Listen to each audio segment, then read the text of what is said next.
Alhamdulillahirrahmanirrahim. Wabillahi nasta'in ala umuri dunya waddin. Wassalatu wassalamu ala asyrofil anbiya'i wal mursalin wa ala alihi wasahbihi ajma'in. Yang saya hormati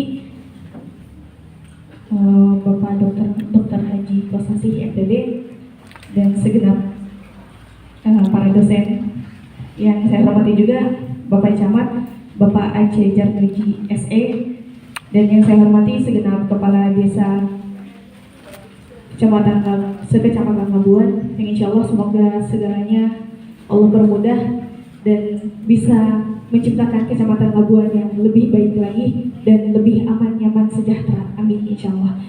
Saya Nurul Hikmah Awaliyah, mewakili teman-teman semua, akan menyampaikan tentang hasil dari KKN selama 1 bulan ini dengan lika-liku yang subhanallah, adaptasi kita terhadap sampah, ngebesti dengan sampah, ngebesti dengan selokan, itu menjadi sesuatu yang sangat-sangat amat sulit bagi kita yang tidak pernah melihat sampah sebanyak itu. Tapi itu menjadi sebuah kebanggaan. Yang tadinya kita jijik, yang tadinya saya mengira bahwa anggota saya lemah, ternyata anggota saya jauh lebih tangguh dibanding anggota-anggota yang lain. Oke, ini nanti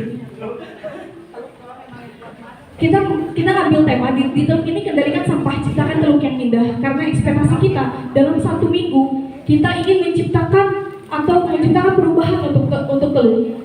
Contohnya menjadi agent of change bagi Teluk. Tapi ternyata 1 minggu kita mencoba untuk kerja keras menciptakan perubahan bagi Teluk, itu musnah karena kita sakit.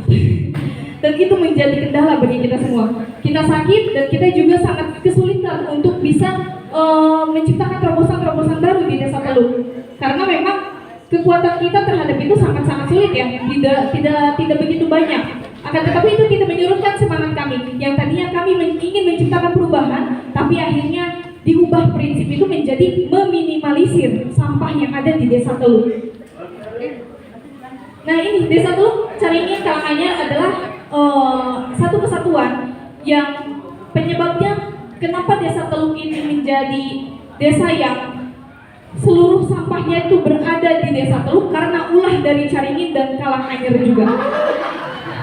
Ulah dari Caringin dan Karanganyar juga. Sesuai dengan survei kita, waktu pas susur sungai bersama dengan Yayasan Rehabilitasi, itu susur sungai, kita bertanya kepada warga-warga di sana, kemana buang sampah? Ke sungai, nggak ada pilihan lain katanya. Iya, ke sungai, mereka yang kena banjir, mereka yang ngerasain, mereka yang ngebuat, mereka yang penyakitan. Itu menjadi hal yang sangat sulit untuk diubah, karena merubah mindset orang, merubah sudut pandang orang lain itu akan lebih sulit dibanding kita merubah mindset diri kita sendiri. Nah, ini salah satunya Sungai Cipunten. Kemarin kita susur sungai 2 kali. Yang pertama dengan Pak Haji Muhtadi, salah satu sepuh juga, dan yang kedua dengan pihak Yayasan Rehabilitasi. Susur Sungai Cipunten ini luar biasa. Ketika kita melalui darat, jalan kaki dari hulu ke hilir, ternyata permasalahannya tetap sampah. Bukan hanya sampah, banyak banget permasalahannya. Entah itu ada bangkai kapal, entah itu pintu air yang tidak sesuai dengan standarisasinya juga, itu menjadi permasalahan. Dan ternyata banyak orang-orang Cipunten ini, PTN ini, mereka luar biasa, lingkungannya bersih, tapi di belakangnya itu subhanallah banyak belatung, banyak sampah, banyak apapun. Itu yang menyebabkan sebenarnya banjir itu terjadi karena ulah mereka sendiri juga, gitu. Nah, ini waktu kemarin kita di Cipunten, ini sampah segini banyaknya karena ulah manusia. Bukan hanya pemerintahan desa aja yang disalahin, bukan hanya camat Labuan aja yang disalahin, tapi SDM juga perlu disalahin. Makanya kita K2N ini ada di Kecamatan Labuan berusaha untuk meminimalisir nggak buang sampah di pesisir pantai. Makanya banyak banget oknum di luaran sana yang buang sampah ke sungai. Ini berada di bawah jembatan. Ini ulahnya Labuan nih. Ulah Labuan. Ini ulah ini nih, ulah bapak-bapak nih. Ulah bapak-bapak nelayan. Banyak banget bangkai sampah. Bahkan di pintu air, kalau teman-teman boleh tahu, di pintu air sungai itu banyak banget tumpukan sampah. Bukan hanya tumpukan sampah, ada bangkai kapal yang menutupi, dan bahkan ada tumpukan tanah yang menutupi juga sampai akhirnya yang seharusnya volume air yang keluar itu lebih banyak malah lebih sedikit karena ulah manusia juga, ulah orang-orang Labuan, pasti bukan orang Majasari. Nah ini di bawah jembatan yang ada di sana itu ya, ini juga jadi masalah, dan ini jadi masalah juga nih Pak. Tolong Pak, ini harus digimanain ini ya, kita bingung. Sebanyak ini mereka bisa parkir. Iya, parkir berada di jembatan itu ya. Nah ini kayak gimana caranya? Nah coba Pak, ini ya air mau jalan. Kemarin saya susur sungai pakai kapal, baling-baling kena ini lagi Pak, kena sampah lagi. Berapa kali? Saya nggak pernah naik perahu, kaget. I know, takutnya mati di jalan. Nyebur Pak. Ini juga nyebur. Saya nggak mau nyebur, jijik.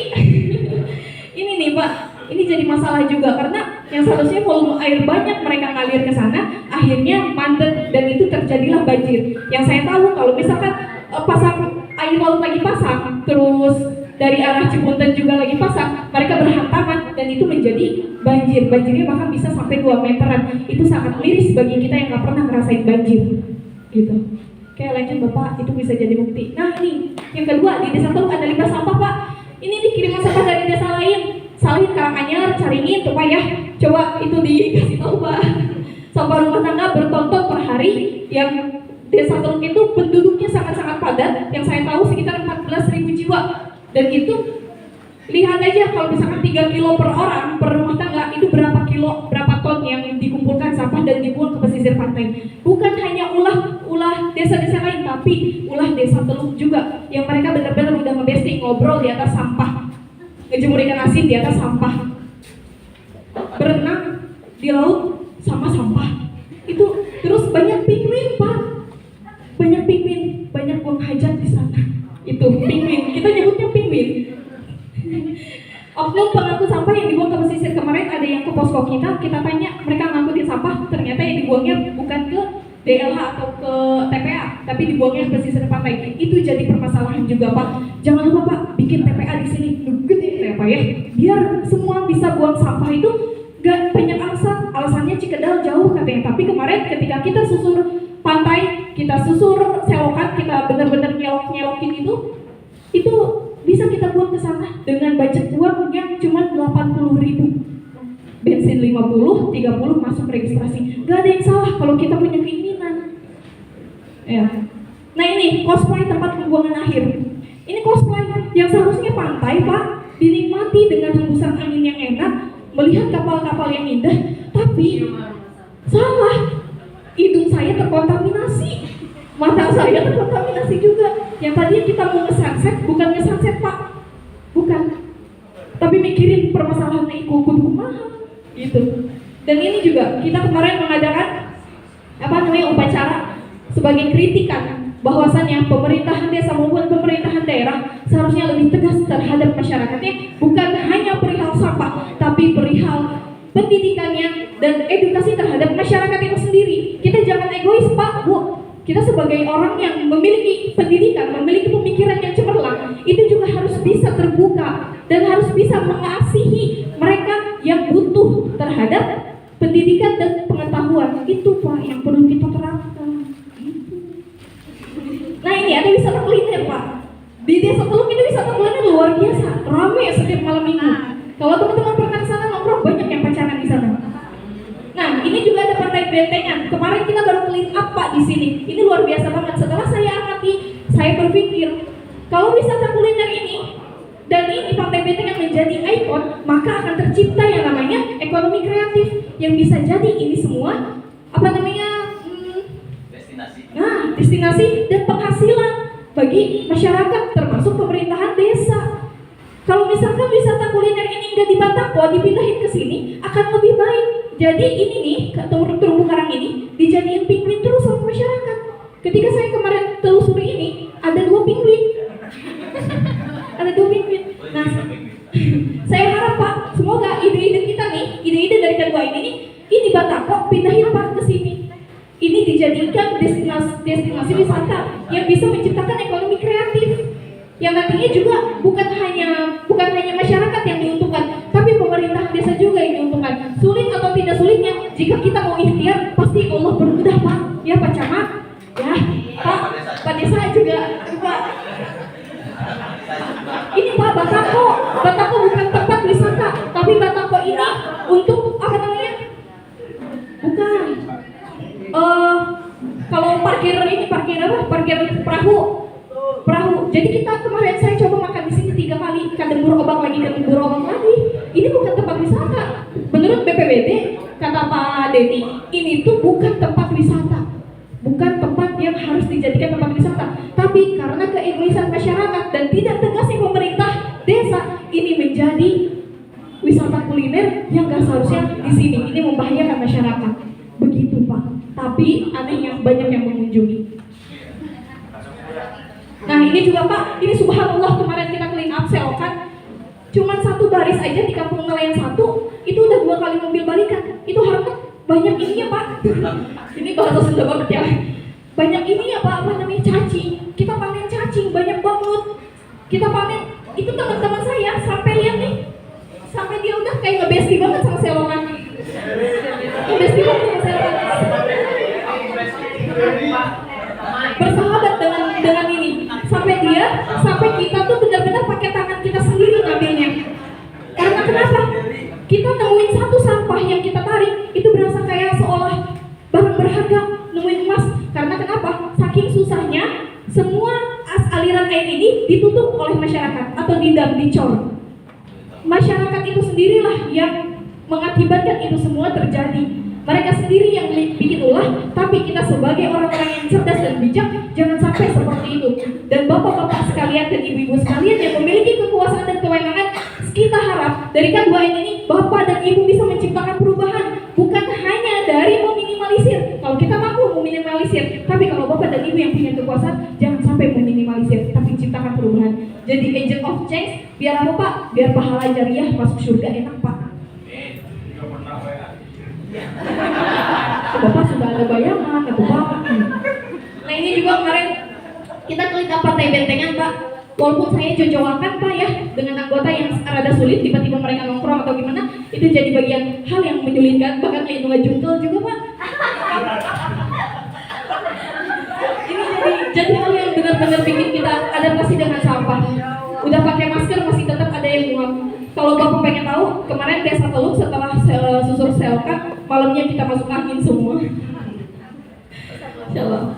Nah ini, minus fasilitas pengangkutan sampah. Pak, pengangkutan sampah tolong lebih di ini lagi Pak. Lebih di gercepin lagi, lebih dibanyakin lagi. Ituin armadanya lagi. Walaupun sulit, saya yakin kalau Bapak berikhtiar dan Bapak ingin menciptakan perubahan untuk Desa Teluk pasti bisa. Jangan terlalu mendominasi oknumnya Pak. Bapak jangan dikalahin sama oknum Pak. Ya, membuang sampah juga sama. Statement TPA-nya jauh terus, padahal di Cikedal menurut kita kalau misalkan niat pasti dekat. Sama halnya kayak kita KKN di sini ya pasti dekat. Perhatian dan kepedulian, kepekaan, mindset, mepet, cuek. Akhirnya setelah kepekaannya kurang, mindsetnya nggak ada, udah mepetnya apa? Mepetnya buang sampah di pesisir pantai atau di pesisir sungai. Akhirnya cuek, bodoh amat. Mau banjir, mau apa? Yang penting gue ini yang ngerasain. Udahnya jadi habitnya apa? Minta-minta, itu jangan sampai gitu. Ini Pak, solusi dan ide dari mahasiswa. Ada masalah, pasti ada solusi. Kita mengutarakan, pasti ada solusi Pak. Ini limbah sampah nih Pak, terapkan sedikitnya ketegasan bagi masyarakat untuk tidak membuang sampah ke sungai maupun ke pantai. Bapak harus tegas, jangan kalah sama masyarakat Pak. Jangan kalah. Itu, ada kan pengampunan sampah 1 minggu 2 kali? Ya minimal Pak. Kita bantu, nanti saya kerahin teman-teman saya buat bantuin, gak apa-apa. Ya, fokusnya Pak, menurut saya fokuskan dulu di Desa Teluk bagaimana caranya.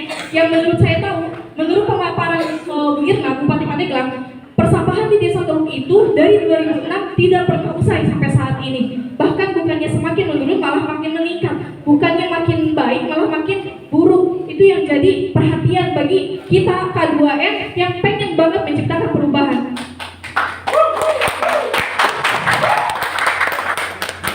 Ini gotong royong clean up selokan agar penyerapan air bisa sempurna. Bapak tolong atuh ya, itu di kampung nelayan 1 aja itu udah banyak banget selokannya sampai bau ke hidung saya. Mau tidur bukannya menikmati gitu kan.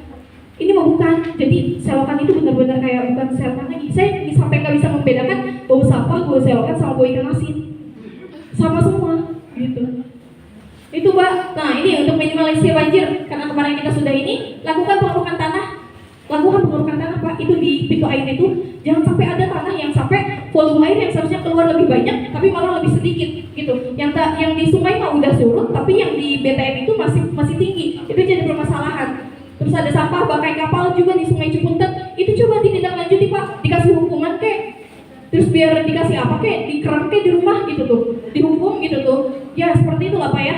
Terus ganti pintu air juga Pak yang nggak sesuai dengan standarisasi. Yang seharusnya pintu air itu dia menutup atau membuka secara banyak, tapi volumenya harusnya banyak yang keluar, tapi malah sedikit karena tidak sesuai dengan standarnya, gitu, standarisasinya.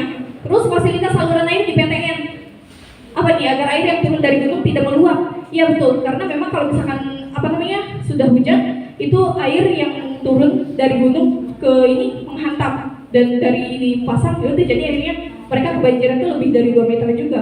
Itu aja kayaknya Pak. Nah closing statement, ikhtiar itu perlu, yang nggak perlu itu banyak ngomong tapi nggak banyak action. Buktikan, bukan manipulasi realita di dalam realita. Terima kasih banyak. Saya mohon maaf apabila banyak kesalahan dan hilaf. Semoga di sini Bapak semua dan Ibu tidak benci sama saya. Saya hanya menyampaikan aspirasi. Kalau mau main ke rumah saya kasih kopi. Assalamualaikum warahmatullahi wabarakatuh. Dikirim ya PR-nya ke Pak Lurah. Dilanjut,